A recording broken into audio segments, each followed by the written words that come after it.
J'ai désinstallé League of Legends, pas parce que je suis mauvais, pas parce que j'ai rage, mais parce que j'ai compris quelque chose que Riot Games ne veut absolument pas que tu comprennes. Ce jeu n'est pas un jeu compétitif. C'est une machine à addiction sophistiquée, un casino psychologique qui échappe à toute régulation, et contrairement au vrai casino, il cible des mineurs, des millions de mineurs. Aujourd'hui, on va décortiquer les mécanismes de manipulation industrielle qui te gardent prisonnier devant ton écran. On va révéler pourquoi les déclarations officielles de Riot contiennent des contradictions logiques impossibles. On va utiliser leurs propres brevets contre eux. Et on va comprendre pourquoi League of Legends devrait être soumis aux mêmes régulations qu'un casino. Parce que là, ils échappent à tout et ils détruisent des mineurs, entre autres. Commence par une question simple. Pourquoi Riot Games aurait intérêt à t'empêcher de monter dans le ladder? Parce que c'est exactement ce qu'ils font, et des millions de joueurs le ressentent. Tu fais une game où tu carries comme un dieu 15 de 8, tu snowball le mid, tu sécurises tous les objectifs, tu devrais monter. Game suivante, ton top est 0,7 à 10 minutes, ton jungle AFK dans sa jungle, et en face, une coordination digne d'une équipe LCS. Ce n'est pas du hasard, c'est du design. Il y a eu un challenge récent avec Inoxtag, un streamer, qui a joué 7 jours non-stop. Il est passé de Silver 4 à Silver 4, bloqué, malgré des performances exceptionnelles pour son niveau, game après game, et du coaching de pro. Comment c'est possible ? Soit il est le joueur le plus malchanceux de l'histoire de League, soit le système ne veut pas qu'il monte, soit le système veut qu'il reste. Et je vais te montrer pourquoi c'est la deuxième option. Regarde les patterns que des millions de joueurs rapportent. Tu gagnes 5 games d'affilée, tu perds les 6 suivantes. Tu es en promo, tes teammates sont des bots. Tu perds beaucoup, tu gagnes facilement les games suivantes. Tu atteins un certain rank, tu es stuck, peu importe tes perfs. Sardoche, un des plus gros streamers LoL français, en parle ouvertement et en fait souvent l'analyse, et pourtant personne ni lui ne sont sûrs à 100% de ce phénomène. Et ce doute, c'est exactement ce que Riot cultive, parce que si tu en es certain, tu désinstalles. Si tu doutes, tu continues à jouer au cas où. Mais le au cas où n'arrivera jamais, parce que le système décide, pas toi. Riot a un discours extrêmement bien rodé sur leur matchmaking. Ils en ont parlé pendant 12 ans, dans des dizaines de blog posts, d'amas Reddit, d'interviews, et leur message n'a jamais changé. Voici ce qu'ils disent. Numéro 1. Le système utilise un MMR caché, Matchmaking Rating, basé uniquement sur les victoires et défaites. Leur citation officielle de leur support, votre MMR est ce que Riot utilise pour déterminer votre place sur le ladder. Vous gagnez, il monte, vous perdez, il descend. Rien d'autre ne compte, pas ton KDA, pas ton farm, pas ton vision score, pas ton honor level, pas si tu es sur une win streak ou loss streak, uniquement win ou lose. Numéro 2. Le système crée des matchs où chaque équipe a 50%, plus ou moins 1% de chance de gagner. Matthew Leung Harrison, lead gameplay designer en février 2024, dit « Nous matchons les joueurs uniquement sur leur skill rating et nous voulons que chaque match soit fair, ce qui signifie que chaque équipe a une chance égale de gagner. Et ça signifie un taux de victoire de 50%. » Numéro 3. La loser queue et la winner queue n'existent pas.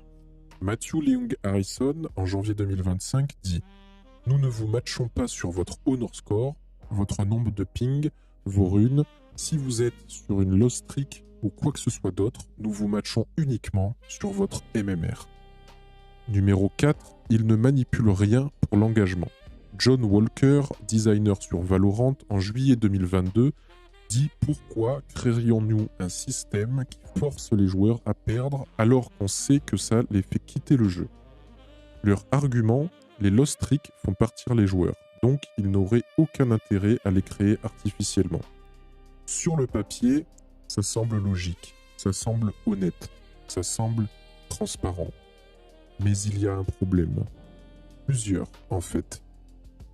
Voici la contradiction logique qui détruit tout leur discours. Il est mathématiquement impossible d'obtenir un taux de victoire de 50% plus ou moins 1%, chaque joueur en matchant simplement des joueurs de même niveau. Laisse-moi t'expliquer pourquoi. Le paradoxe du 50-50. Si tu prends 10 joueurs de niveau exactement identique et que tu les fais jouer ensemble, statistiquement, certains vont gagner plus et d'autres moins. C'est la variance naturelle, c'est les probabilités de base. Avec le temps, cette variance s'accentue. Certains vont tendre vers 55%, d'autres vers 45% et plus. Pour forcer tout le monde à rester à 50%, tu dois intervenir activement. Comment interviens-tu?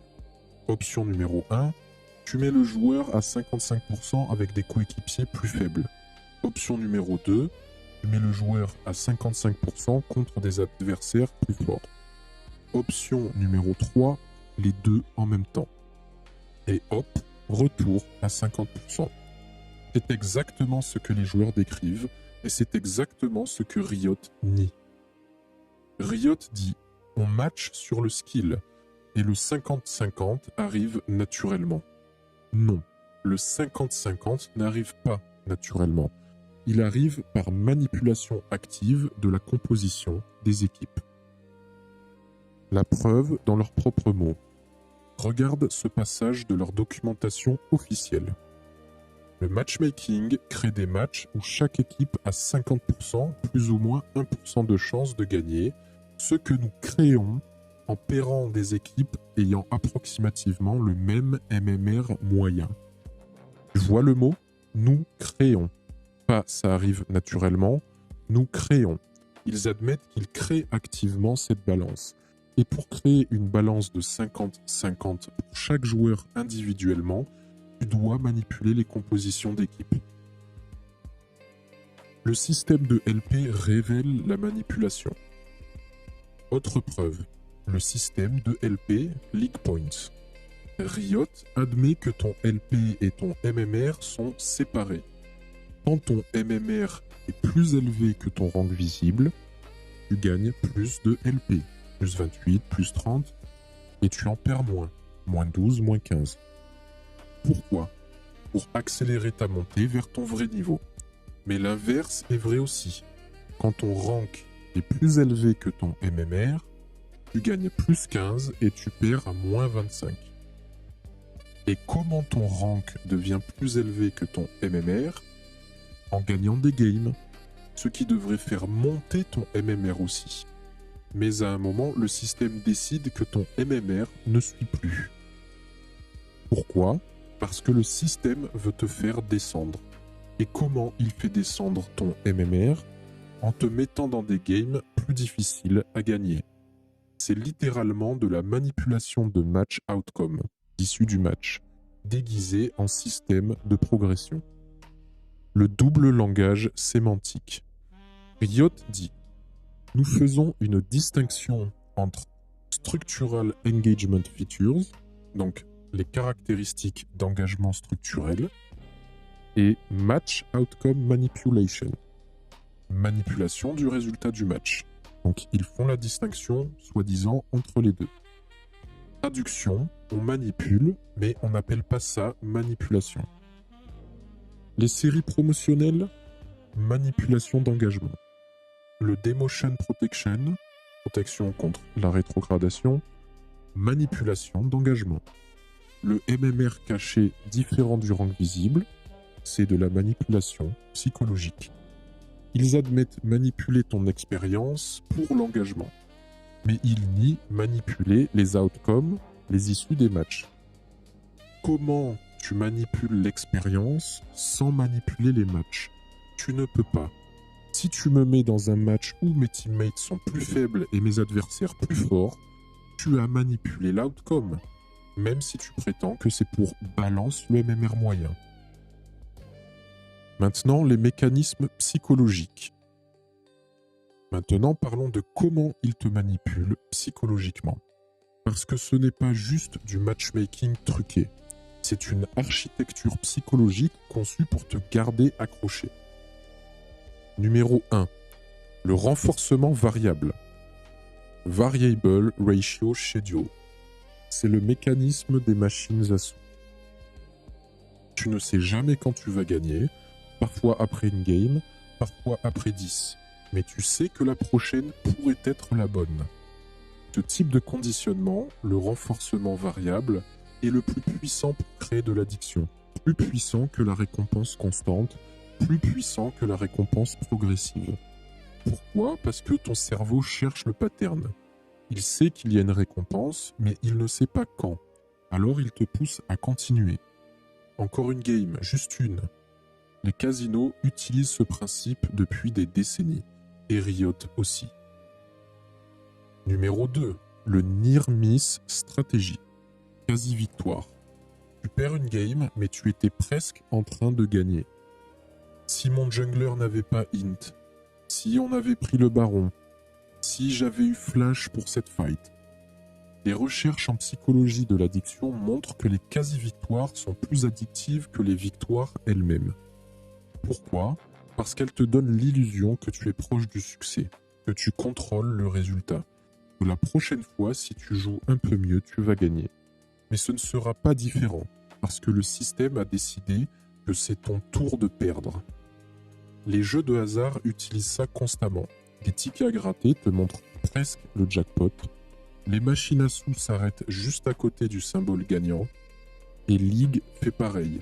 Ces games où tu perds 32-34 en kill, où vous avez failli comeback, où c'était juste une fight de différence.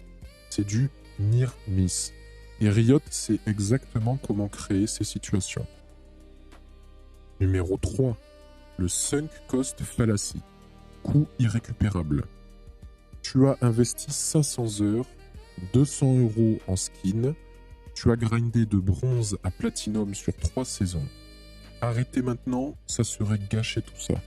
Alors tu continues, même si tu n'y prends plus de plaisir, même si tu rages toutes les 2 games, même si ça te détruit mentalement.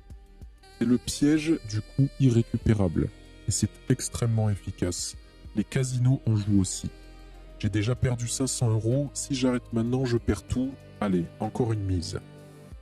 Sur League, on se dit, j'ai déjà joué 8 games aujourd'hui, si j'arrête à moins 50 LP, c'était pour rien. Encore une game. Numéro 4, l'illusion de contrôle. C'est le mécanisme le plus vicieux. Le jeu te fait croire que tu as le contrôle, que si tu joues mieux, tu vas gagner, que ta progression dépend de toi. Mais en réalité, le système décide. Tu n'es pas en train de jouer contre des adversaires dans un match équitable, tu es en train de jouer contre un algorithme qui a déterminé si cette game est winnable ou non pour toi. Bien sûr, si tu es un Smurf Challenger en bronze, tu vas écraser. Le système ne peut pas tout contrôler. Mais pour 95% des joueurs, à plus ou moins 200 de MMR de leur niveau, le système peut facilement influencer l'issue en manipulant les compositions d'équipe. Et ça te donne l'illusion que si j'avais mieux joué, j'aurais pu gagner. Alors que non, cette game était designée pour que tu perdes. Numéro 5. Le pattern de frustration-récompense. Voici ce que Electronic Arts, EA, a publié dans leur recherche sur EOMM, Engagement Optimized Matchmaking, en 2017. Les systèmes qui maximisent l'engagement ne sont pas ceux qui te font gagner tout le temps, ni ceux qui te font perdre tout le temps. Ce sont ceux qui créent des cycles de frustration-récompense. Le sweet spot découvert par EA, c'est 4 à 6 pertes, puis 2 à 3 victoires. Ce cycle maintient le joueur dans un état où il est frustré, donc motivé à récupérer, mais pas trop frustré pour quitter, puis il obtient une récompense juste avant de craquer, ce qui le recharge en dopamine et le fait revenir. C'est exactement le pattern que les joueurs de League décrivent. Riot dit qu'ils n'utilisent pas EOMM, mais leur système produit exactement les mêmes patterns que EOMM décrit comme optimaux pour l'engagement. Coïncidence, non? Maintenant, la preuve ultime, leur propre brevet. En 2012, Riot a déposé un brevet. En 2021, il a été approuvé. Numéro US 110 655 47 B2. Le titre Systems and Methods that enable player matching for multiplayer online games. Ce brevet décrit un système de matchmaking basé sur le comportement des joueurs. Laisse-moi te dire ce qu'il dit. Matchmaking des joueurs basé sur des personality categories. Les leaders, les teammates, les mentors et les verbal agressors. Système de commendation et report pour classer les joueurs. Matrice de compatibilité pour tous les joueurs online. Social network matching basé sur les connexions à premier, deuxième et troisième degré. D'ailleurs, n'êtes-vous jamais tombé sur un joueur random qui connaît quelqu'un que vous connaissez? Un joueur avec 500 plus commandations positives dans certaines catégories devient un leader. Quelqu'un avec 50 plus reports négatifs est flagué comme verbal agressor. Et le système les match différemment. Le brevet dit textuellement « Match players within comparable skill experience ranks first, then apply behavior-based matching ». Autrement dit, on prend ton MMR, on trouve des joueurs de ton niveau, puis on décide avec qui tu joues selon ton comportement. La contradiction fatale. Maintenant, rappelle-toi ce que Riot dit officiellement. Matthew Leong Harrison, en janvier 2025, dit « Nous ne vous matchons pas sur votre honor score, votre nombre de ping, vos runes, nous vous matchons uniquement sur votre MMR. » Mais ils ont breveté un système qui fait exactement ça. Pourquoi breveter un système que tu n'utilises pas? Leur réponse officielle, c'est défensif contre les patent trolls. Bullshit. Les patent trolls n'inventent pas de système. Ils achètent des brevets existants pour les weaponiser, pour s'en servir d'armes, autrement dit. Riot a dépensé des millions à développer ce système, à le tester, à le documenter en détail sur plus de 50 pages techniques et à le breveter. Ce n'est pas défensif, c'est un système qu'ils ont créé pour l'utiliser. Les autres brevets révélateurs. Riot a aussi breveté un système de spectator mode avec caméra automatique basé sur des interest levels calculés. Un système de team formation basé sur les horaires de jeu des joueurs. Un système de customizable teams où tu peux spécifier ta composition préférée avant de queue. Ces brevets révèlent la sophistication de leur approche. Ce ne sont pas des protections défensives. Ce sont des recherches et développements actives pour créer des systèmes d'engagement maximisés. La logique qui tue le doute. Même si Riot dit « on n'utilise pas ce brevet », la logique tue leur défense. Ils ont les capacités techniques pour le faire, prouvées par le brevet. Ils ont les incentives financiers pour le faire. Plus d'engagement égale plus d'argent. Les joueurs reportent exactement les patterns que ce système créerait. Toute l'industrie utilise ces techniques. Pourquoi eux ne le feraient pas? Par bonté d'âme? Par éthique? Non. Ces entreprises ne fonctionnent pas comme ça. Surtout pas quand elles sont détenues par Tencent, le géant chinois des jeux mobiles. Pourquoi c'est pire qu'un casino? Maintenant, comparons avec les casinos, parce que c'est crucial. Les casinos. Ils sont réservés aux majeurs, 18 ou 21 ans selon les pays. Il y a limite de mise obligatoire, avertissement sur l'addiction affiché partout. Ils sont régulés par l'État avec des audits, des licences, des contrôles. Interdiction de pub ciblant les mineurs. Ils touchent une minorité de la population. Et leur jeu, tu sais que c'est du hasard. Personne ne prétend que c'est du skill. Maintenant pour League of Legends. C'est accessible dès 13 ans et en vrai dès 8-10 ans personne ne vérifie. Aucune limite de temps de jeu, aucun avertissement sur l'addiction, zéro régulation, pub massive ciblant les jeunes, e-sport, streamers, youtubeurs, des millions de joueurs, majoritairement mineurs. Tu crois que c'est du skill? c'est l'illusion de contrôle. Le point critique, l'illusion de skill. C'est là que League est plus dangereux qu'un casino. Au casino, tu sais que c'est du hasard. Tu joues en connaissance de cause. Si tu perds, tu peux pas blâmer ton skill. Sur League, tu crois que c'est de ta faute. Que si tu perds, c'est parce que tu n'es pas assez bon. Alors tu joues encore, pour t'améliorer, pour prouver que tu peux. Mais le système a déjà décidé. Cette internalisation de l'échec est psychologiquement dévastatrice. Surtout pour des ados de 13-17 ans. Les dégâts sur les mineurs. Des adolescents passent 8 à 12 heures par jour sur ce jeu. Ils ratent l'école, ils développent des troubles anxieux, de la dépression, des comportements agressifs, ils coupent les liens sociaux IRL. Et ça, Riot le sait.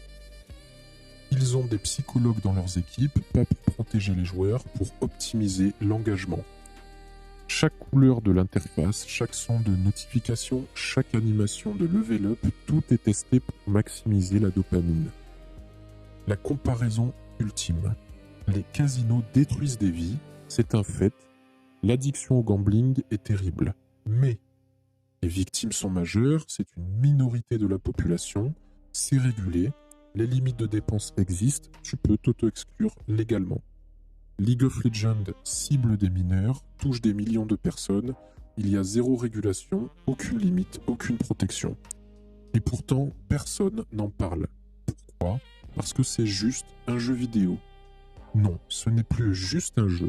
C'est une machine d'extraction de temps et d'argent qui utilise les mêmes mécanismes que l'industrie du gambling. Et elle échappe à toute réglementation. Voici l'industrie du mensonge. Riot n'est pas seul. Toute l'industrie ment. Activision, de 2017 à 2024, a nié pendant 7 ans l'existence de SBMM, Skill Based Matchmaking, dans Call of Duty. Puis un brevet a fuité montrant EOMM, il continue de nier.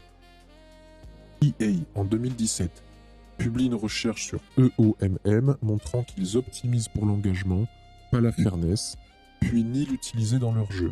Spoiler, ils l'utilisent. Blizzard, en 2016, nie manipuler les drop rates de lootbox, la Chine force la publication des taux, révélation, système de pity timer caché, encore un mensonge. Ubisoft, en 2020, nie utiliser des dark patterns pour les microtransactions, les documents internes fuités prouvent le contraire, encore un mensonge. Epic Games, en 2022, reçoit une amende, et tenez-vous bien, de 520 millions de dollars, un demi-milliard de dollars, pour avoir manipulé des enfants avec des techniques psychologiques dans Fortnite. Avait nié pendant des années, encore un mensonge. Le pattern est clair, l'entreprise utilise des techniques de manipulation, les joueurs s'en plaignent, l'entreprise nie catégoriquement, une preuve émerge, puis recherche régulateur, l'entreprise admet partiellement ou paye une amende, elle continue quand même. Riot est exactement dans ce cycle. Phase 3 actuellement, nous ne faisons pas ça, qu'ils disent. Mais les preuves s'accumulent. Le brevet, les contradictions logiques, les milliers de témoignages joueurs, les patterns observables. Ce n'est qu'une question de temps avant une fuite, une enquête ou un régulateur qui dévoile tout. Pourquoi ils mentent tous ? Parce que c'est le cœur du business model. Le jeu gratuit ne fait pas d'argent. Les skins font de l'argent et les skins se vendent aux joueurs engagés. Si les joueurs réalisent que le système est truqué, ils partent. Le business s'effondre. Donc ils mentent, ils nient, ils utilisent du double langage, ils brevettent des systèmes qu'ils prétendent ne pas utiliser. Et ça marche, tant qu'il n'y a pas de régulation. Alors, qu'est-ce qu'on fait ? Numéro 1, prends-en conscience. Si tu joues à League, demande-toi honnêtement, est-ce que je joue parce que j'aime ça ou parce que je suis dans une boucle dont je ne peux pas sortir ? Est-ce que je m'amuse vraiment ? Ou est-ce que je rage 70% du temps en espérant que la prochaine game sera différente ? Si c'est la deuxième réponse, tu es dans une addiction. Pas une passion, une addiction. Numéro 2, désinstalle.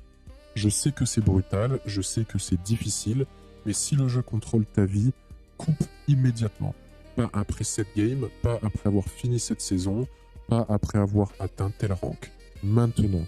Parce que le système est conçu pour qu'il y ait toujours une raison de plus de jouer. Il y aura toujours un nouveau skin, un nouvel event, une nouvelle saison. C'est infini par design. Numéro 3, exige de la régulation.